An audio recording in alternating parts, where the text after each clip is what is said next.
বাইরের দুনিয়া থেকে একে সাধারণ একটা জঙ্গল মনে হয়েছিল, কিন্তু একবার যখন এই গভীর অন্ধকারের ভিতরে পা রাখলাম তখন টের পেলাম আমরা কত বড় একটা বোকামি করেছি।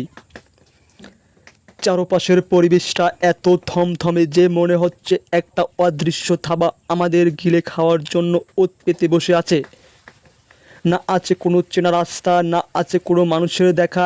একটু পর ঠিক কী ঘটতে চলেছে তার বিন্দুমাত্র ধারণা আমাদের নেই। বন্ধুরা, আজকের ভিডিওটা এত যে ভয়াবহ এবং ভয়াবহের মুখে আমরা সম্মুখীন হব তা কখনো ভেবে পারিনি।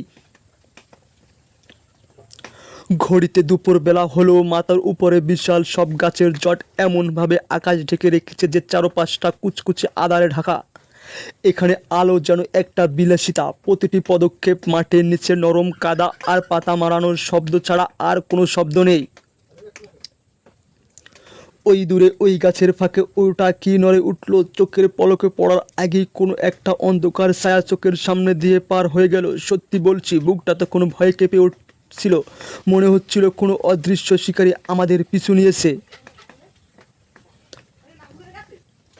অবস্থা এখন এমন এক পর্যায়ে পৌঁছেছে যেখান থেকে আর পিছনে ফেরার কোনো উপায় নেই। মনে হচ্ছে আমরা পাকাপাকিভাবে পথ হারিয়ে ফেলেছি।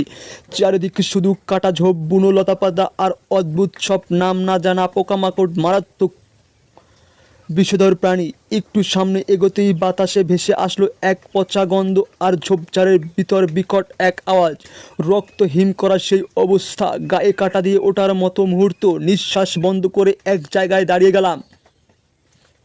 যদি একটু শব্দ করি তবে আজ আর জঙ্গল থেকে জীবিত ফিরতে পারবো না। বেঁচে ফেরার লড়াই শেষ মুহূর্তে আমাদের সঙ্গে কি ঘটে তা নিয়তির উপর নির্ভর করতে হবে। জীবন বাঁচাতে তখন আর পিছনের দিকে তাকানোর সময় ছিল না। যা তাকে কপালে বলে দৌড় দিলাম ওই অজানা অন্ধকারের মধ্যে।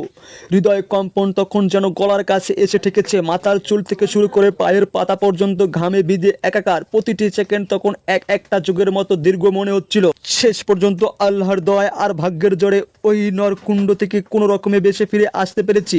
বন্ধুরা, আমাদের এই ভয়ানক দৃশ্য যদি আপনাদের কাছে ভালো লেগে থাকে তাহলে আমাদের কমেন্ট বক্সে অবশ্যই জানাবেন। আরও জীবনে এমন পাগলামির করার কথা ভুলেও কখনো ভাববেন না। ভিডিওটা ভালো লাগলে লাইক শেয়ার করে চ্যানেলটার পাশে থাকুন। দেখা হচ্ছে পরবর্তী কোনো ডেঞ্জারাস অ্যাডভেঞ্চার ভিডিওতে। ততক্ষণ পর্যন্ত ভালো থাকুন, সুস্থ থাকুন।